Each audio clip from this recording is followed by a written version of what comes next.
my kingdom's real, just not here. Well, most people here have traveled some, and until we travel, our picture of the world is too small. We've probably been to school and learned about geography and history, and so we have an idea that there's a bigger world out there. But until we actually go there, we have no idea how different these places are. A friend of mine went to Kenya, and he spent a month there, and he discovered that when two men are friends and they're going for a walk together, they would hold hands. The two men would hold hands, but man and wife didn't hold hands in that part of the country. It was just like, this is different from what we think. When we travel to the grocery store, when the shelves aren't empty, we recognize cans of Elmer's soup and Heinz soup, and we say, well, that's the way things are. But if we go into New York and Maine and other places, they have cans with different labels. Everything is different.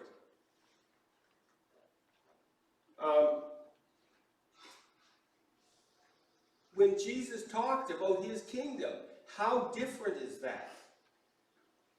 As Jesus talked, we wistfully think and hope to get a glimpse of his kingdom. This was the power of his kingdom, that it was available to everyone. It was available to people who shouldn't have had any business asking for it. Small and great sinners whose names were crossed off the list. Now let me illustrate what I mean by crossed off the list. John Wayne, when he was in the peak of his acting career, had a movie called, it was the Quiet Man. And he moved from New York to Ireland, and he bought a house. And there was another man who was the alpha male in that community. And he had to make sure that people who saw this new, very strong man made sure he wasn't going to interfere with his being the alpha male in the community, the top man. And so he tried to get him in a fight to prove that he was stronger, but he wouldn't. John Wayne wouldn't fight. And so they were in a community area, and he had a small man beside him, and he was small because he wanted to look big in comparison. And this guy followed him around like a puppy. And he said to the man, take out your book. So he took out his book. Open your book. And he opened his book, and he said, write John Wayne's name in it. So he wrote it in it, and then they said, cross it off. It was his way of saying, you are no longer welcome in this community. You have no say. You are done, gone. I've crossed your name off, and I'm the important person. Well, lots of people who came to Jesus were ones that had had their name crossed off. But Jesus was happy to write it back on his list. If you remember Matthew, the tax collector became his apostle. The woman with the 7 demons, Mary, she became his apostle too. Zacchaeus was called down from the tree, and his life was changed. The man who was called Legion, that was because he had so many demons. God changed his life and restored him. In Isaiah 6:1, the one I read earlier, it said, in the year of King Uzziah's death, I saw the Lord sitting on the throne, lofty and exalted, with the train of his robe filling the temple. And it goes on to talk about seraphim, and one calling to another and said, holy, holy, holy is the Lord of hosts. The whole earth is filled with his glory. Isaiah, and everyone here will probably agree that Isaiah was a wonderful man. He was a good man. As men go, he was a good man. But here's what he said in verse 5. Then I said, woe is me, for I am ruined, because I am a man of unclean lips, and I live among a people of unclean lips. For my eyes have seen the King of the Lord of hosts. The King, the Lord of hosts, he was saying, I have no right or business to even see this wonderful thing, the kingdom of God that Jesus is going to talk about. He had no business seeing it. And for sure, he would not consider himself worthy of being a member of good standing in the kingdom of God.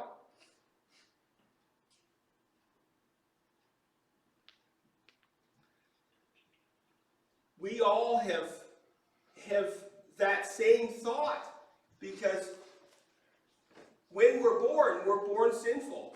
When I was born in September the 13th, 1957, my name was crossed off the list.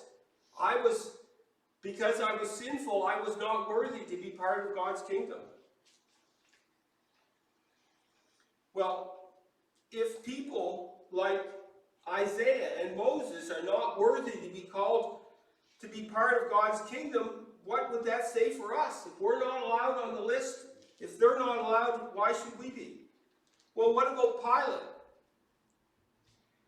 If he was on trial to see if he was good enough to be on the list, would he make it?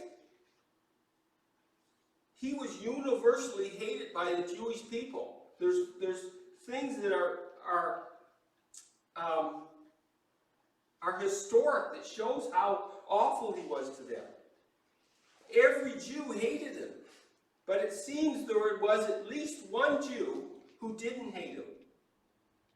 And that one Jew, on the worst day of his life, was willing to take time and spend time with Pilate to tell him about his kingdom. Jesus was that man who had time for him and had enough love for him to give him a picture of what he was making available. I know what you're thinking. If he told Pilate about this, and Pilate said, "You're right. I'm sorry for even thinking about condemning you. You're not going to the cross. I'm letting you go free." But what would that? Would that have ended the whole thing? Well, the nice thing about this offer is it wasn't a one-time offer. Do you remember Kmart? Going to Kmart, and they had a blue light special. They had this long pole with a blue light that turned and a battery hooked to it, and they'd take it to the linen department, and there'd be an announcement. This is a 15-minute sale on pillowcases. And it was 15 minutes and then it was gone forever. Well, this wasn't Jesus. His offer wasn't gone forever. If you remember, it says that many of the priests that were probably part of the agreement of sending Jesus to the cross became his followers later on. It says in Acts that many of the priests became his followers. If you remember, Paul, the apostle, was against him, and then he got to see the kingdom, and he became his followers. Well, we're looking at this passage we just read, where Jesus paints a picture for Pilate. And we all hold our breath to see whether it will be enough for him to do the right thing. So, if you're holding your breath right now, there's minutes and minutes more of this sermon, so breathe, please. Well, let's look at number one is, you are a weird bunch. This is Pilate saying, you are a weird bunch. 35a, Pilate answers, I'm not a Jew, am I? Well, Pilate had no desire to be a Jew, but I expect sometimes he wished he could get into the heads of these Jewish people and understand them a little better. And this one must have been a hard one for him to figure out. Here stood Jesus in front of him. Jesus was a good man, a man that wasn't looking for fame or fortune, a man who could heal people, and it seemed like there wasn't a limit on how many he could heal in a day. It could be 10, it could be 100, it could be 1,000, and it didn't seem to matter how sick they were. He even rose people from the dead. He also taught those that came to him to be good people. And if you're going to rule anybody, would you want to rule a group of good, honest people or criminals? Good people are much easier to govern, so that he couldn't. Why are they so mad at you? Why do they want you dead? You're helping. He couldn't understand this stupid behavior. Of all the conquered nations, Israel was one of the most difficult for the Roman Empire to deal with. They even made a special exemption for them that no one else got. Every other nation had to add one more god to their list of gods. Caesar had to be worshipped as a god one day a year. You had to offer incense. But Israel, because they were so difficult, got out of this. They got an exemption. They only had one God. And they had a ton of religious rules. But this didn't make sense. Surely there was a rule about not shooting yourself in the foot. And Pilate wanted to make sense of this. He was saying to Jesus, as a Jew, explain to me why they have turned on you like this. He knew that they would use Romans for whatever they could, the religious leaders could to twist whatever they could get out of the Romans. They were willing to let them, but these were Jewish people. You've heard that song, I think it's Helen Reddy. It's you and me against the world. It's me and you against the world. It's a beautiful song, but the point was that as a group, you want to be together like our government was this week.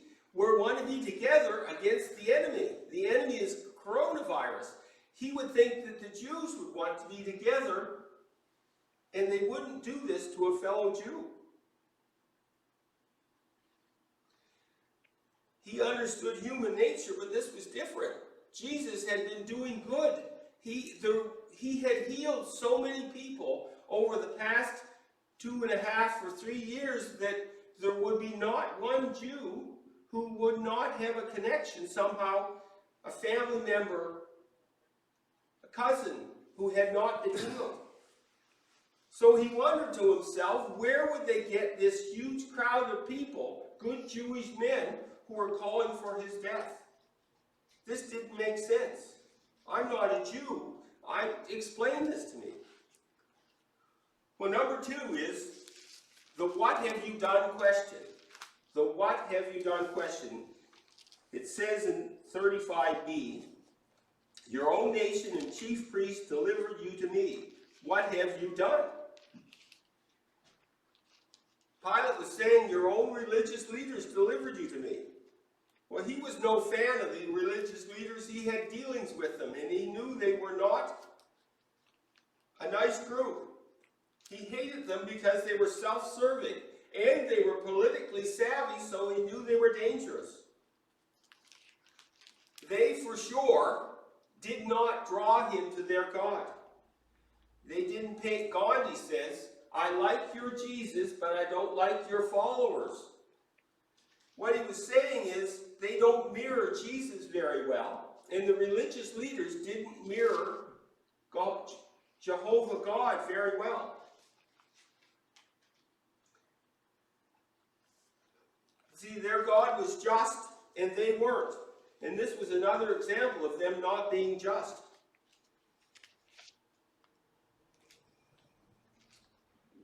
He knew all about their laws, and they sounded good and just.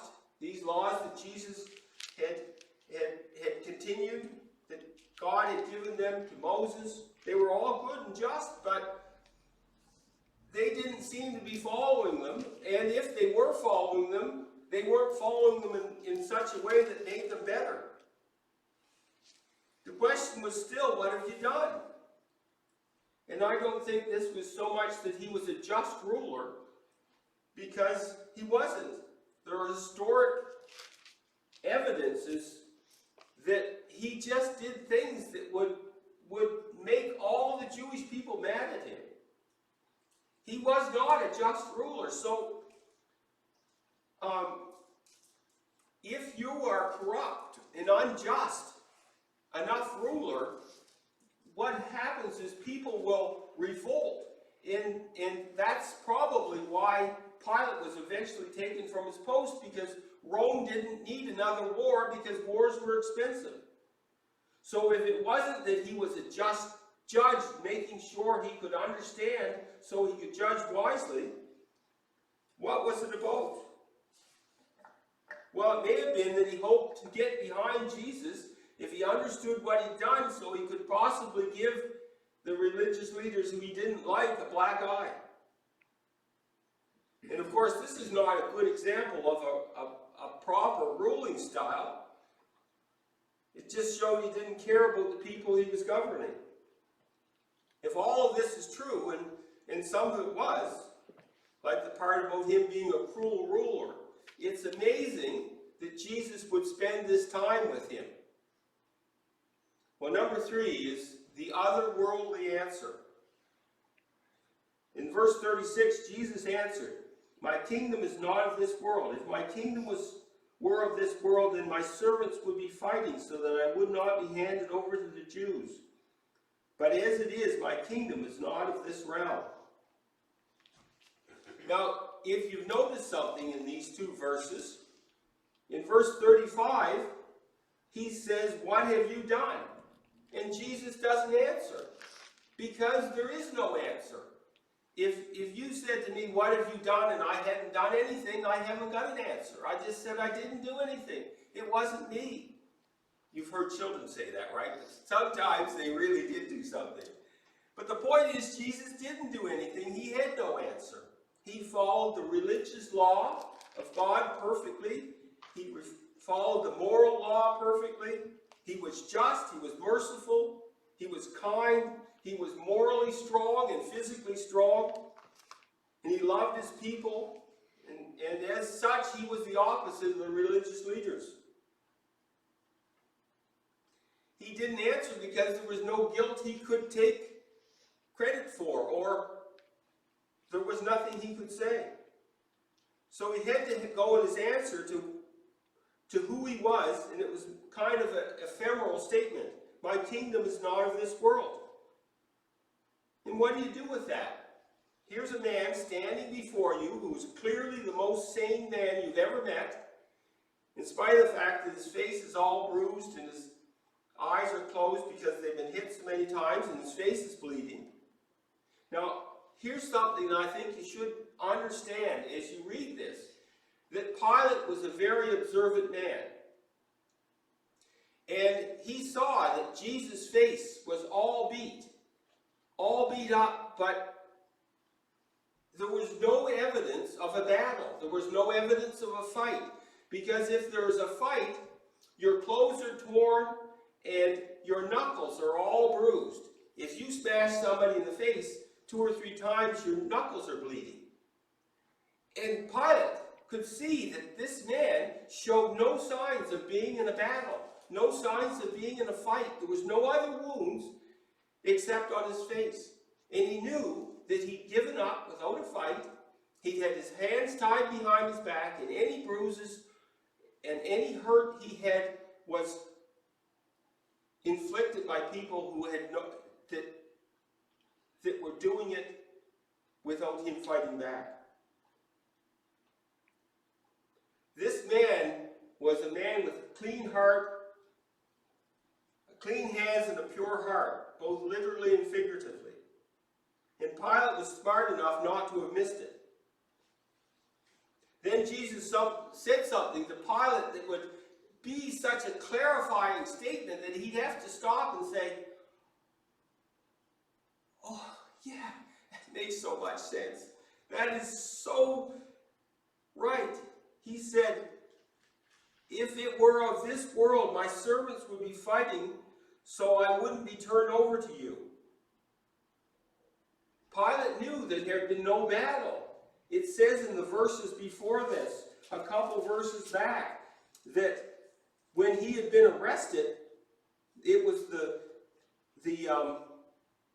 the officers standing nearby. Those were Roman officers, and he would have been told immediately if there had been a battle.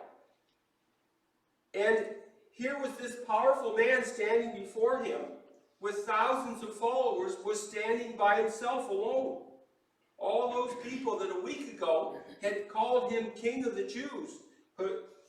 Blessed is the name of the man who comes to the... All of those things, none of them were here. This man who spoke, and tens of the thousands of men and women hung on his every word. He never asked once for them to fight for him. Never called for them to take up arms to defend him. Well, Pilate knew what a military man looked like. He knew what a strong man who everyone could get behind would look like. And this could be that man. He was strong. He was physically strong. He had a presence about him that people would make him their leader. They would follow him. But somehow he wasn't that leader. He could have been, but he wasn't. And so he could have called them to fight, but he didn't. And so Pilate knew he was no threat to the Roman Empire or to the political system of Israel. There was a movie I watched 10 years ago called Gladiator. Gladiator was a movie. It starts out, Marcus Aurelius, a friend of the emperor, was having a battle. And he's standing in the front row with all the other soldiers. He's the commander. He's not on a horse up on the hill watching his troops die. He's standing in the very front row. And you know from looking at him that every other soldier beside him would die for him if only he asked. Because he's the commander that's going to lead them into battle. Well, things go badly for him, and he ends up almost dying, and he becomes a slave, and he's brought as a slave, he's sold to become a gladiator. And he does so well, and he is so, that personality of being the leader, eventually the gladiators will do anything they could for him.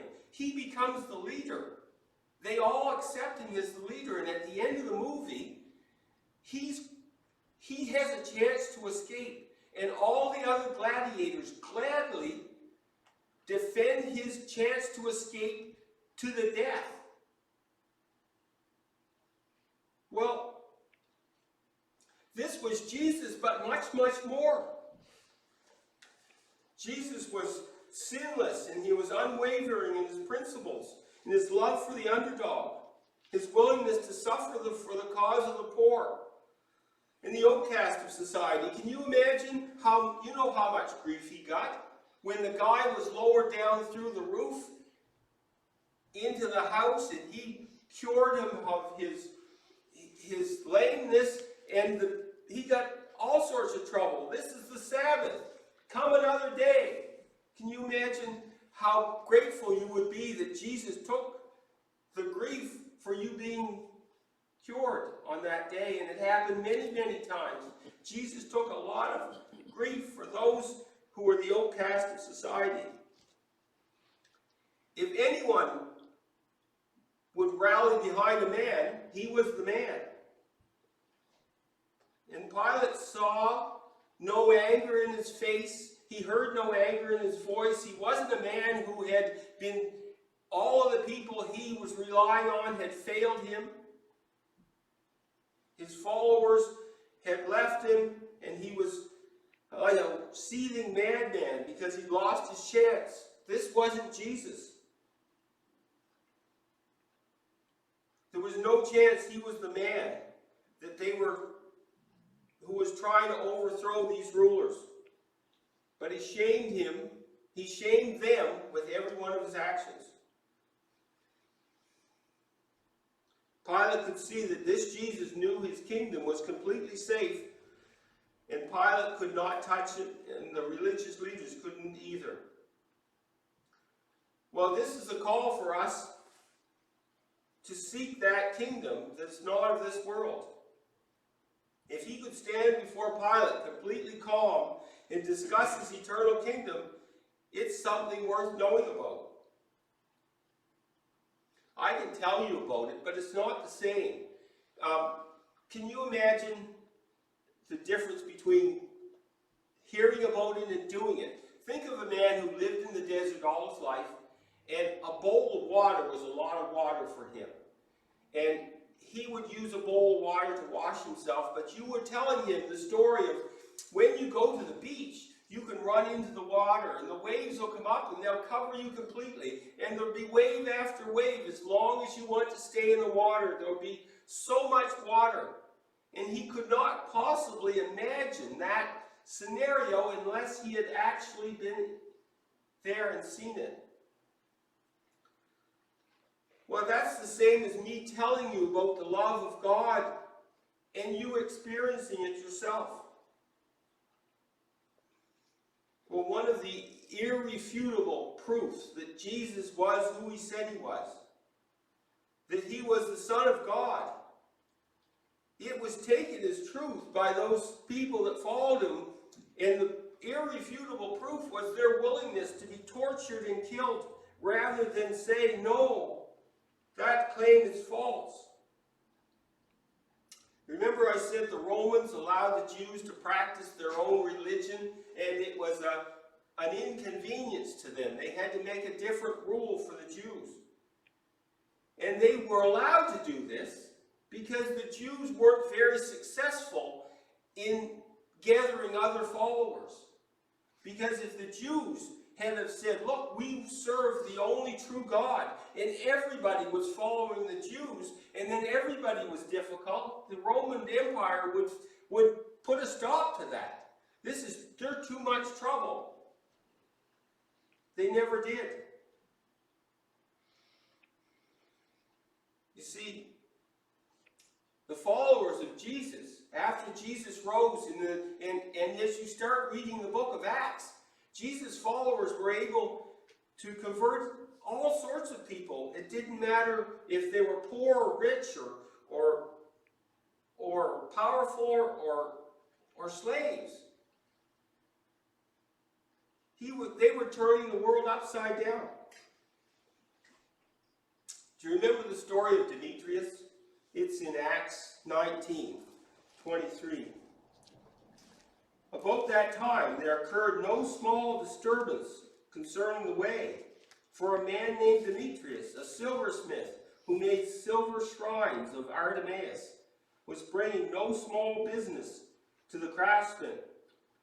These he gathered together with the workmen of similar trades and said, men, you know that our prosperity depends on this business.